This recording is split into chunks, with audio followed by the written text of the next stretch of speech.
우리나라가 네. 지금 잘 나가잖아요. 한류도 그렇고 지금 그렇죠. K-에듀를. 예.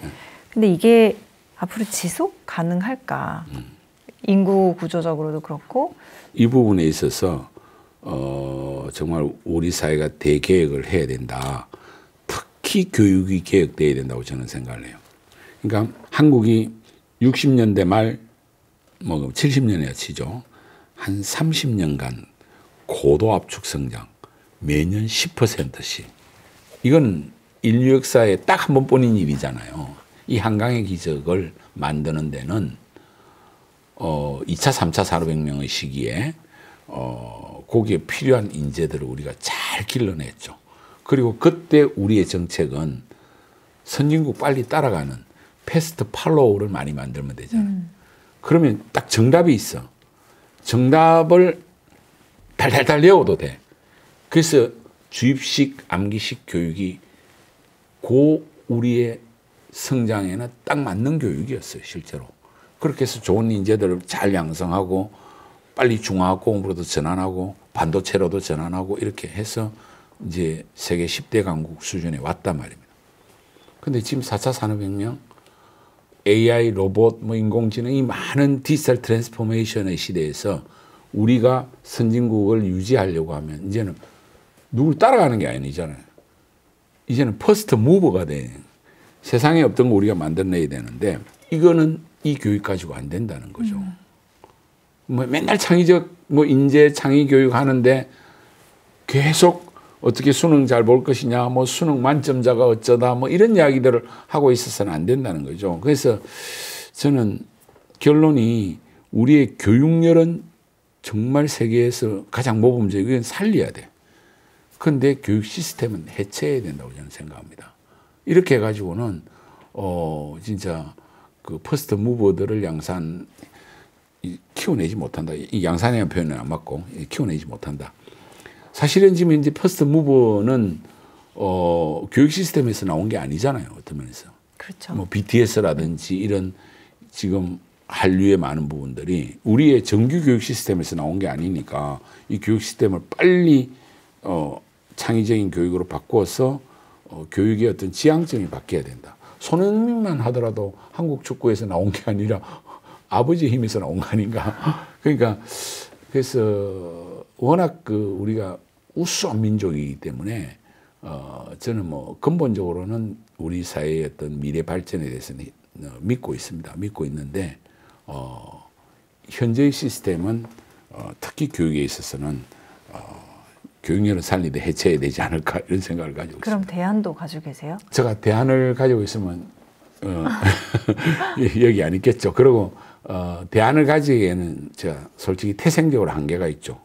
왜냐하면 패스트 팔로우를 잘 만드는 그 교육 시스템에 가장 효과적으로 대응한 기업으로 여기까지 왔고 그러나 스스로 그런 어떤 자기 모순을 느끼니까 이렇게 이야기하는 거고 그 대안은 우리 정치가 그걸 만들어내야 되지 않습니까?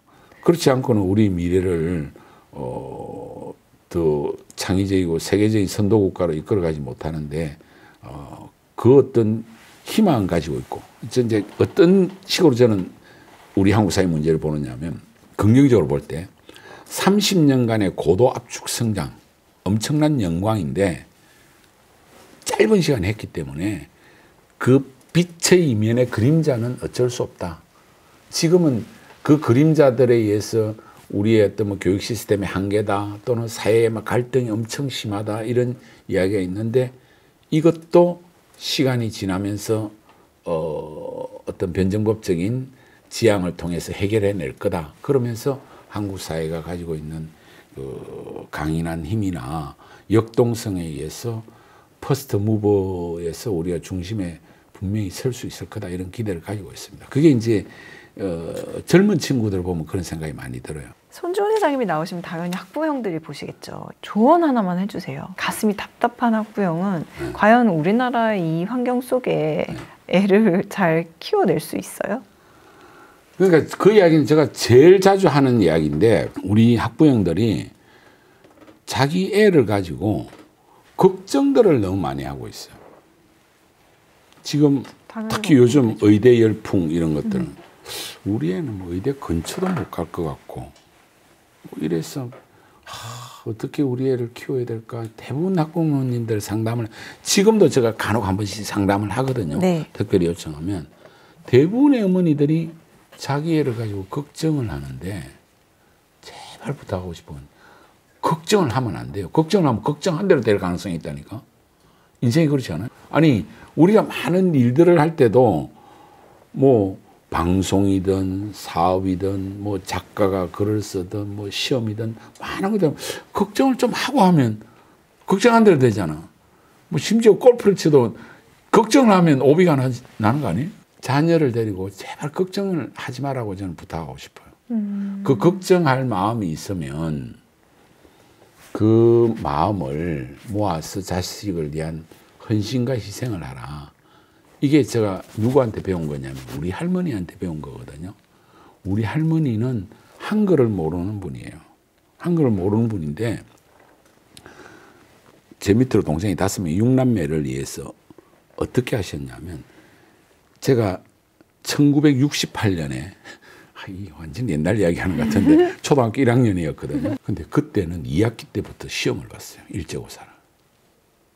한 반에 85명씩 넣어놓은 콩나물 시루교실에 그 다음 해부터 중학교 입시가 없어졌는데 그때까지 중학교 입시도 있었거든요.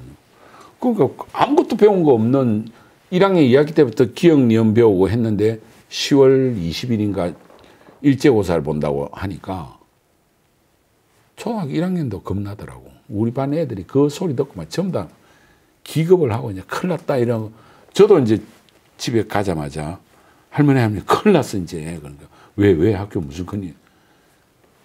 지금 한 보름 뒤에 일제고사를 보는데 그러니까 할머니가 글자를 모르니까 일제?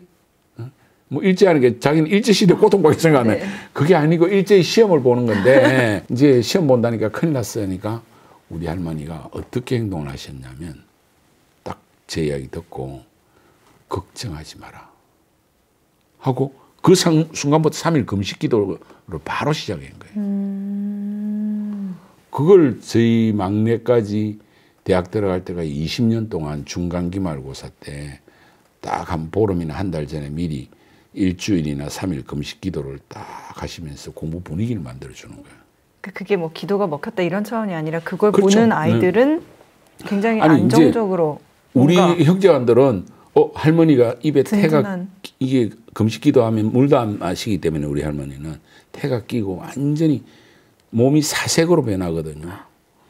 그러면 내가 아무리 뭐 딱지치기, 구슬치기, 공차기 좋아해도 이거 줄이고 시험 준비를 해야 돼. 다 가족의 분위기가 엄주 감모 이런 게 있을 수가 없어. 그렇잖아요. 그러니까 어머니들이 애들을 데리고 걱정하고 이 학원 가서 상담하고 저 학원 가서 상담하고 그러면 또 학원들이 요즘 좀 못된 학원들이 많아요. 공포 마케팅을 많이 하거든. 초등 의대 열풍이 부니까 가서 초등학교 3학년짜리 어머니가 상담을 하니까 이미 늦었습니다. 그게 말이 되는 이야기 아니잖아요. 그게. 어떻게 초등학교 3학년 애가 의대 가기는 이미 늦었다고 이야기하네. 그러게요.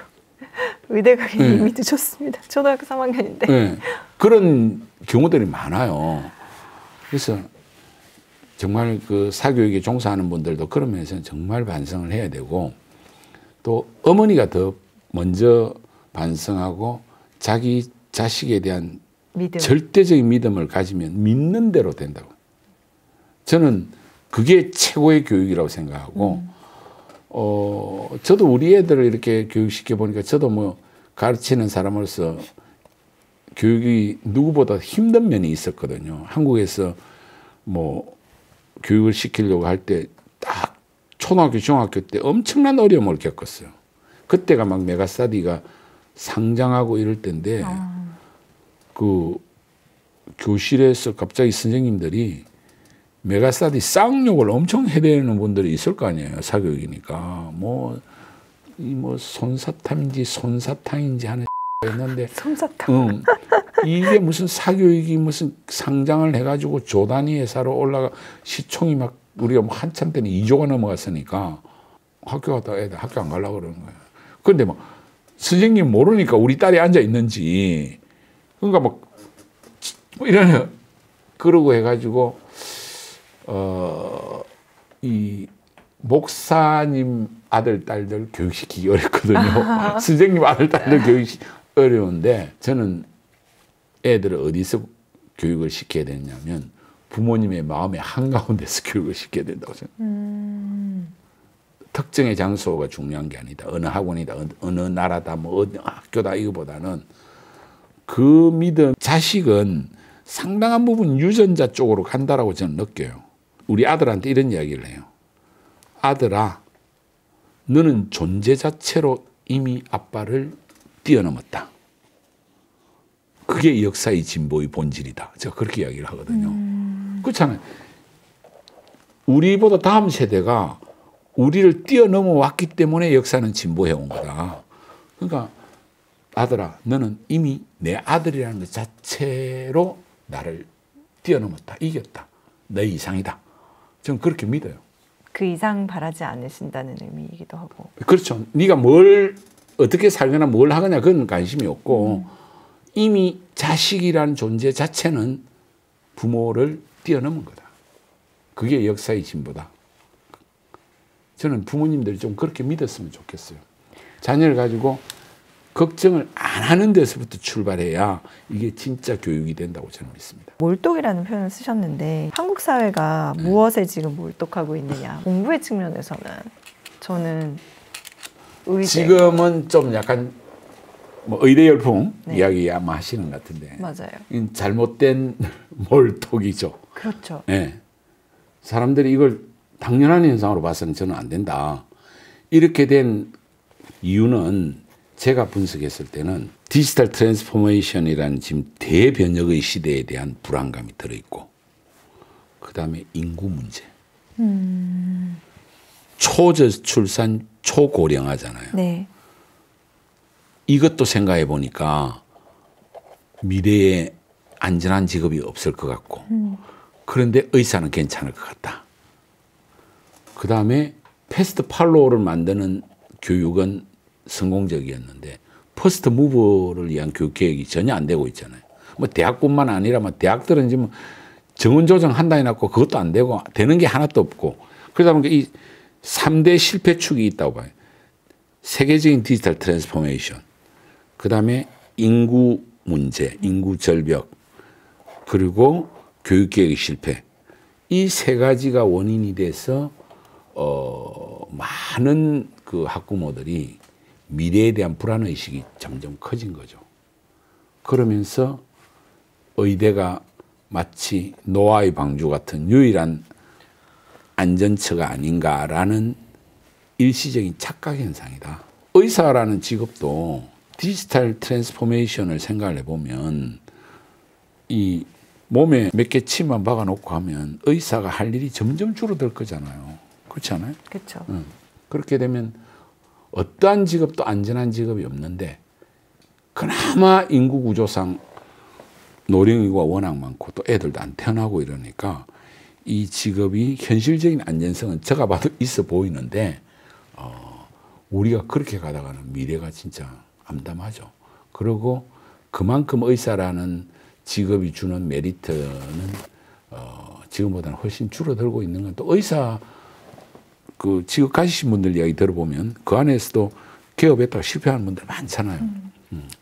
그래서 한국 사회의 어떤 그 미래지향적인 역동성이 약화된 그걸 보여주는 한 단면이다라고 보고요. 그래서 저는 그 학부모님들한테 부탁드리고 싶은 거는 의대 열풍에서 우리 애를 2등 시민으로 제발 좀 만들지 마라.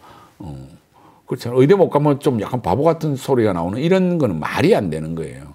그리고 특히 우리 사회 지도층들이나 전문직에 종사하는 사람들 중에서 오히려 또 그분들이 거기에 많이 또 편입돼 있어요. 그 대치동으로 내 제자들도 보면 몇 년 전에 검사 부부가 굳이 대치동으로 들어오려고 그러더라고. 왜 그러니까 의대 가려면 와야 되잖아요. 너가 임마 그런 짓 하면 되냐고 내가 야단을 친 적도 있는데 그렇게 이 일시적인 현상에 그 이 사회의 어떤 오피니언 리더들이 좀 방향성을 잡았으면 좋겠다.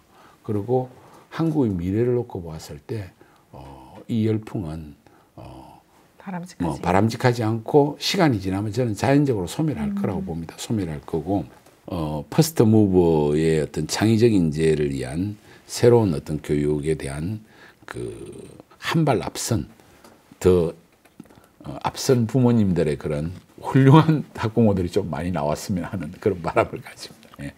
그런 인재를 키워낼 만한 거기에 앞선 한 발 앞선 훌륭한 학부모들도 그런 노력을 해야 돼요. 사실은 공부도 하시고. 그러니까 인구 문제를 해결하려고 해도 저는 그런 이야기를 하거든요. 저출산 문제를 정책과 구조적인 측면만 가지고는 해결이 안 된다. 사회 문제 해결은 의식의 개혁도 엄청나게 중요해요, 사실은.